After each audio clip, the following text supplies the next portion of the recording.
guys tonight. Hey guys, so I know what you're thinking. This is the perfect look for a first date. Just kidding. Anyway, I wanted to do this look from Evil Dead, and I hope you guys like it. So let's go ahead and get started. I already have my hair wet, and it kind of looks like Mia's. So the first thing I'm doing is adding a lighter foundation, and it's a little bit lighter than my skin tone, and then I'm going to add some powder on top of that just to set that. And then what I've done is grabbed some matte gray shadow, and I'm using it to contour my face, and I'm also adding it down on my neck. And I'm going to kind of exaggerate this a little bit because I kind of want to look gross. I kind of want to look like I have some bruises going on and whatnot. So I've also primed my eyes, and I've stuck that same matte gray shadow all over my eyelids, and I'm also bringing it up to my brow bone. And I just want it to be kind of messy. So I'm adding it just all over my eye area and just right above my cheekbones. After that, I'm using that same shade, and I'm kind of just sticking it on my jawline and also my nose. I'm just trying to make my face look a little bit more dead, basically. So this is like a color wheel. It has a few colors in there that are perfect for more of bruising. So when you're trying to go for the bruised look, I really love sticking with a purple. I love using a little bit of yellow and also red and orange. I think that creates more of a good bruised look. So I'm starting with purple, and I'm just adding it to my forehead, and I'm going to add this kind of all over just random parts of my face. I've been looking at pictures online and trying to just kind of recreate this my way. So I started with the purple, and I just have a brush, and I'm blending it from my forehead and down onto my cheekbones, kind of where I added that gray color. So I'm just kind of building colors.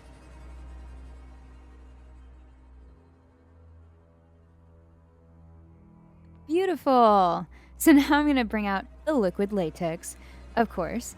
And I have a Q-tip. I'm applying it to my face and also some 2-ply Kleenex.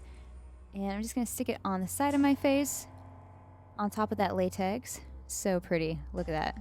Modeling.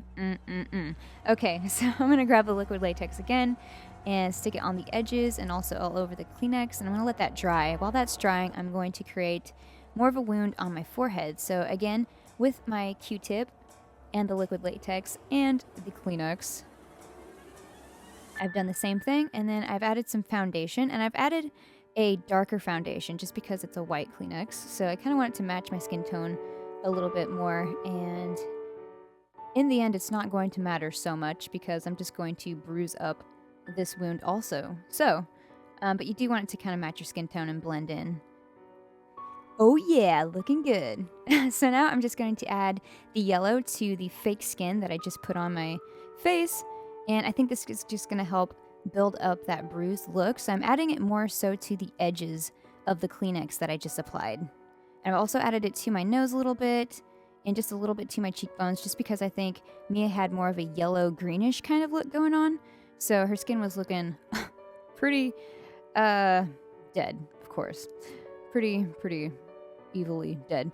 So after that, I've grabbed the end of one of my makeup brushes, and I'm just kind of pushing at the tissue to create more of like a bumpy skin effect. And then I'm picking at the tissue also to create some wounds and some cuts, some deep gashes. So this will be fun to fill in. And after that, I'm just going to grab my colors again, and I've grabbed the purple. I like to stick with purple first. I'm not sure why. Usually when you build wounds, what you want to do is start with your lighter colors and work your way darker. So I just end up using the purple first. So I'm filling in my little tears and cuts and gashes, and I have the red, purple, orange, and a little bit of yellow. And what I like to do also is just kind of pat it around the area also. Oh, again, so pretty. Beautiful. And then after that, I'm going to grab my blood and just kind of throw it in the gashes, in my mouth, and I've also added a little bit more gray to the eyes because I think the look needs to be a little darker. So yeah, you can kind of play around with it and make it what you want. And then I've added some contacts, which I picked up at a local store, and they were only $20, so that was pretty cool. And this is the look. I've also added some fake teeth just on my bottom teeth, and then I've added a little bit of black and blood to my top teeth. So that is the look. I hope you guys like it. I actually really love the movie Evil Dead, and yeah, I really was excited to do this look, so I hope you guys like it. Give this video a thumbs up if you enjoyed it, subscribe if you aren't already, and I'll see you guys on the next one. All right, bye.